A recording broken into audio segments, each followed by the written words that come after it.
When Black organizers found themselves barred from their own event by a racist security guard, tensions escalated into something far greater.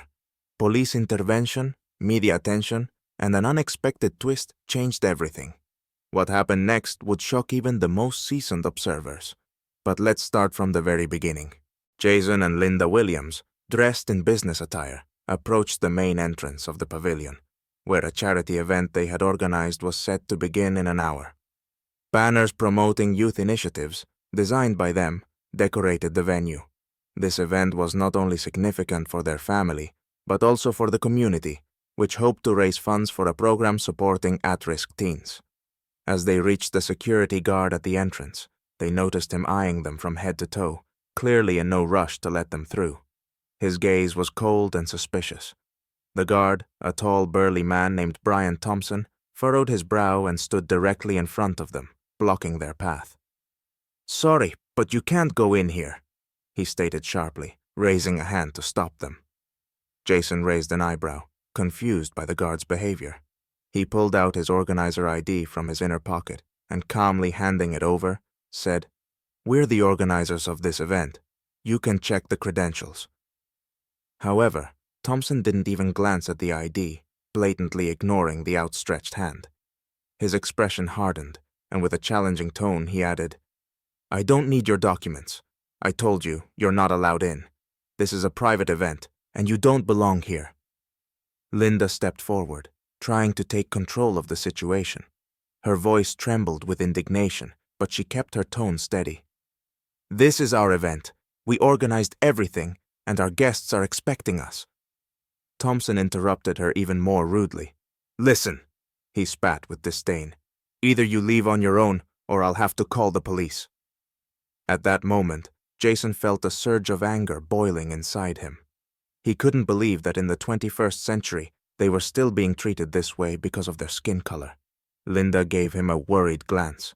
She knew her husband always kept his cool, but the situation was spiraling out of control. Jason stared at the guard, trying not to reveal the storm of emotions within him, though his heart raced with rage and humiliation. Around them, other event guests began to gather. Some watched with confusion, while others hurried past, not wanting to get caught up in the awkward situation. Linda's eyes shimmered with held-back tears, but she stood firmly by her husband's side.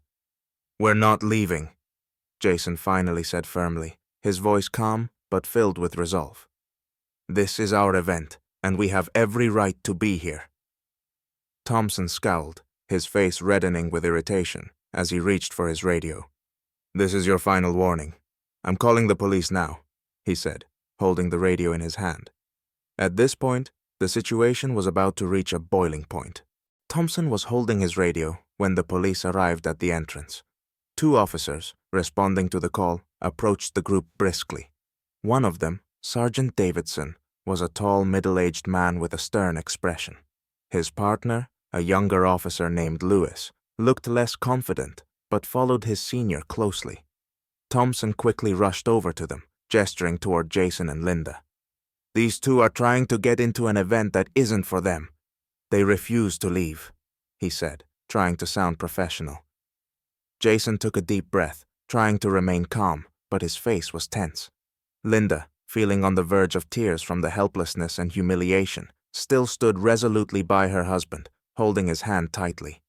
They knew this moment was crucial, one that could either turn things in their favor or lead to an even bigger scandal.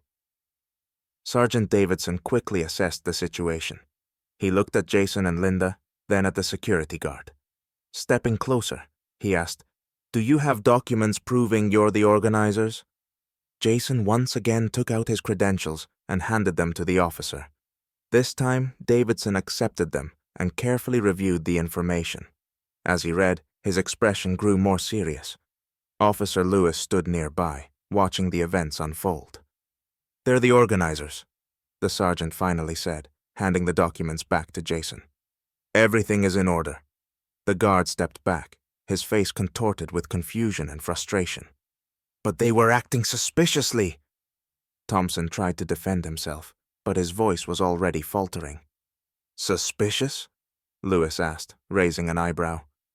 They were just trying to attend their own event. Jason looked at the guard with cold composure, feeling his anger slowly give way to a sense of moral victory. Linda, relieved, squeezed her husband's hand a little tighter. Meanwhile, guests continued to gather at the pavilion, some whispering about the incident, while others watched with curiosity.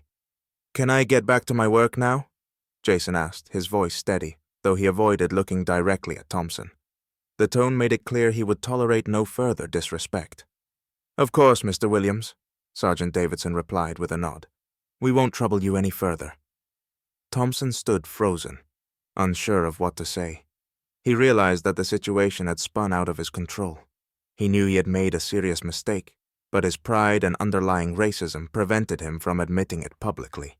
Linda, still shaking from the ordeal, looked at Jason, and they silently walked toward the pavilion, where preparations for the event were well underway. Once inside the pavilion, Jason and Linda were met with a wave of relief. Preparations were nearing completion. Volunteers were setting up tables, hanging posters, and it was clear the event was about to start. Despite the recent incident, they knew they had to stay focused. But the tension lingered in the air. Guard Thompson wasn't ready to let things go. Deep down, he knew he had been wrong, but his internal shame only fueled his desire to stand his ground. He stood nearby, glaring at the Williamses, when another security staff member approached. They spoke quietly, occasionally glancing toward the couple. Meanwhile, guests began arriving. The press showed up, and local officials made their way into the pavilion. Jason felt it was time to give his opening remarks. He approached the stage to address the crowd. As Jason began speaking, highlighting the importance of their initiative and expressing gratitude to everyone who came to support the youth, he realized this moment carried more weight than usual.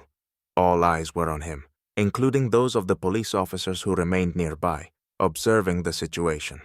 Suddenly, a reporter from a local newspaper, having heard about the incident at the entrance, approached Linda for an interview.